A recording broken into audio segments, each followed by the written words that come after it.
7월 이달의 투수상을 목표로 하는 김광현이 시카고 컵스전에서도 호투를 펼치며 시즌 6승 5연승을 기록하는 기염을 토했습니다. 6이닝 동안 7개의 삼진을 잡았고 2피안타 1볼넷밖에 허용하지 않았는데 아쉽게도 실점도 2점을 하게 되었습니다. 미국 시간 6월 30일 애리조나전부터 4회 5회 무실점부터 7월 3경기에서 모두 무실점을 거두며 21이닝 무실점 순항 중이었는데 아쉽게도 시카고 컵스전에서 4회에 2실점을 하면서 무실점 이닝이 끝나게 되었습니다. 오늘 경기로 2이닝 무실점부터 시작하면 되죠. 세인트루이스가 5할 승률에 복귀하면서 상승 곡선을 타고 있는 상황에서 시카고 컵스와의 대결이었습니다. 전날에도 승리하고 김광현의 등판 경기에서도 승리하면서 와일드 카드를 포기하지 않았음을 보여주고 있습니다. 김광현은 17번째 등판 경기로 홈구장인 부시 스타디움 마운드에 오르게 되었습니다. 시카고 컵스는 세인트루이스를 상대로 평균 자책점 4점대, 승률도 매우 저조한 알조레이 우투수를 올렸습니다. 그리고 세인트루이스는 카펜터를 제외했고 1번부터 칼슨, 골드슈미트, 아레나도, 오닐, 몰리나, 에드먼, 베이더, 소사, 그리고 9번 타자 김광현이 출전하게 되었습니다. 김광현은 1회부터 세 타자를 10개의 공으로 삼진도 하나 잡고 플라이볼로 투아웃을 잡으면서 기분 좋은 1회를 시작하게 되었습니다. 김광현의 이전 호투가 꿈꾸는 것 같은 기분도 들다 보니 1회를 마치고서야 그의 생일을 축하해주게 되더라고요. 김광현 생일 축하합니다.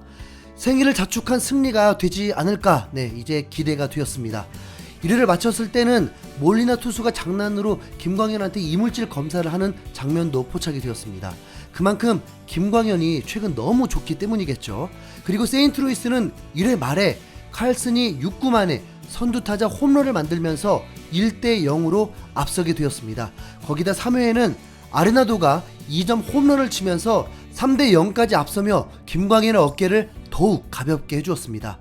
아레나도는 이뿐만이 아닙니다. 아마도 이날 김광현의 승리 도우미는 아레나도라고 해야 할 것입니다.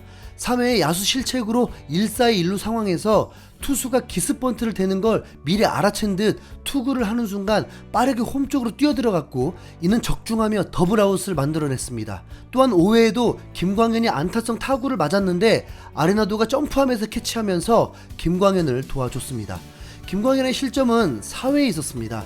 3대0까지 앞선 상황이 되니 어쩌면 더욱 이달의 투수상에 욕심이 나지 않았을까요? 김광현은 4회에 선두타자 1번 콘트레라스부터 상대하는데 1, 2번을 가볍게 잡으며 투아웃을 만들었습니다. 그리고 3번 타자에게 잠시 흔들리면서 3개의 볼을 허용했고 다음 공에 엄청난 홈런성 파울볼이 나오면서 간담을 서늘케 했습니다. 정말 폴대까지 갈 때도 안쪽이었는데 살짝 휘면서 극적으로 파울이 되었습니다. 김광현도 아찔했는지 웃음으로 표현하기도 했습니다. 그런데 보통 이런 파울 홈런이 나오면 삼진이 나오기 마련인데 김광현의 다음 공이 많이 빠지면서 볼넷을 허용하게 되었습니다. 이 볼넷이 이렇게 큰 화근이 될 줄 몰랐죠. 다음 4번 타자 바에즈가 단타 안타를 치며 출루하였고 투아웃의 주자 1, 2루가 되었습니다. 솔직히 걱정을 안 했습니다. 그때까지 24이닝 무실점에 장타도 맞은 적이 없었다 보니 그냥 이닝을 잘 마무리할 거라 생각했습니다.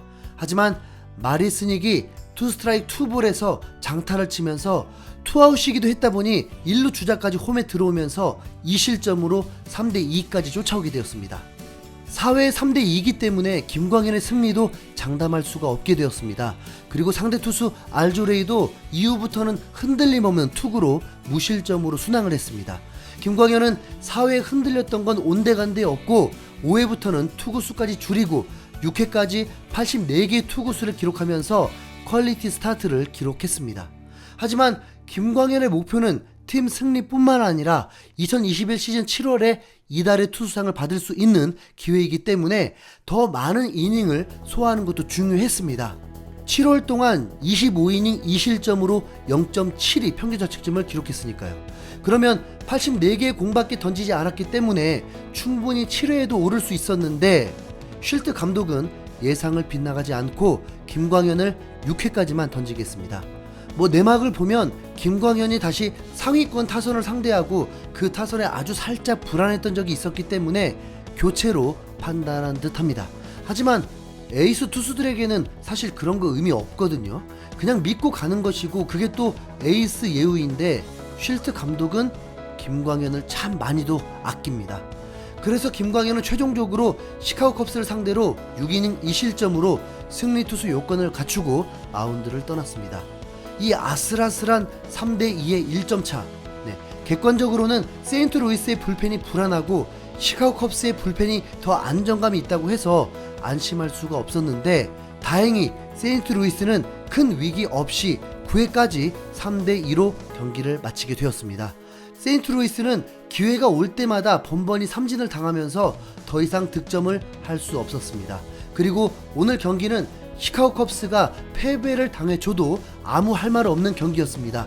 7회에 대형 사고가 터지는데 투수 교체로 들어온 1점대 평균 자책점 시카고 컵스 투수가 선두타자 베이더를 3구 3진으로 잡으면서 위력을 뽐냈습니다. 그런데 다음 타자 소사에게 초구의 불안한 제구를 보이면서 위협적인 공이 갔는데 사실 1점대 평균 자책점 선수니까 한 번의 실수겠지 싶었습니다. 그런데 2구에 아예 소사의 헬멧을 정통으로 맞추면서 순식간에 경기장 분위기가 심각해졌습니다.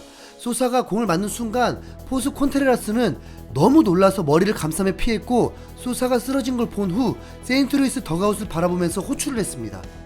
교통사고를 목격한 듯 시청한 분들이라면 매우 놀랐을 것입니다. 소사는 다행히 고개를 들었고 의료진과 긴 시간을 가지면서 회복할 시간을 주었습니다. 그리고 당연히 교체가 될 줄 알았는데 괜찮다면서 1루에 머물고 거기에 그치지 않고 도루를 하려는 모습에 투수가 견제를 하기도 했습니다. 회복력이 엄청나죠? 카디널스 팬들은 기립박수로 응원을 해주기도 했습니다. 경기를 마친 후 쉴트 감독은 김광현은 꾸준한 경기력을 보여주기를 원한다. 최근 매 경기 정말 좋은 모습을 보여주면서 팀에 더 많은 이길 수 있는 기회를 주고 있다. 타자들과 유리한 승부를 하고 선두 타자를 잡았다. 슬라이더가 정말 좋았고 카운트를 컨트롤하며 필요할 때 결정짓는 공을 던졌다. 정말 대단했다. 그리고 생일 축하한다. 이렇게 전했습니다. 김광현은 저번에 연패한 만큼은 이겨야 하지 않겠나 생각하고 있다. 2달 동안 승리가 없었으니 2달 동안 계속 패전이 없어야 절반은 한 것이 된다. 그렇게 되도록 노력할 것이다. 2달 동안 많이 힘들었기에 지금 5연승 달리는 기분을 만끽하고 싶다. 꼭 기사가 나면 점수를 준다. 공 한 개가 너무 아쉽다. 몰리나와 얘기했을 때 변화구로 카운트를 잡고 직구로 승부를 하자고 했다. 공이 몰리긴 했지만 타자가 잘 쳤다. 야구는 시행착오의 연속이다. 실투를 줄일 수 있도록 노력하겠다. 메이저리그는 최고라고 생각한다. 그렇게 자신감 갖고 스트라이크를 많이 던지며 공격적인 피칭을 하고 있다. 내야뿐만 아니라 외야도 도움을 많이 줬다. 투수는 야수들 도움을 받는 위치에 있고 야수들 도움 없이는 이길 수가 없다. 그렇기에 고마움을 느낀다. 이들과 함께하는 것이 행복하다. 이렇게 소감을 전했습니다. 김광현의 평균 자책점은 2.87에서 2.88로 올랐습니다. 그럼에도 김광현을 깎아내릴 팬은 없겠죠. 이제 클리블랜드 한 경기만 잘 던진다면 한국인 세 번째 이달의 투수상 수상 가능성이 높습니다. 어차피 김광현은 타자를 상대하는 거니까 셰인 비버와 맞대기를 했으면 좋겠는데요. 7월 29일 목요일 새벽 2시에 함께 그의 6연승을 응원해 보시죠. 김광현 6승을 축하드립니다. 김광현 파이팅!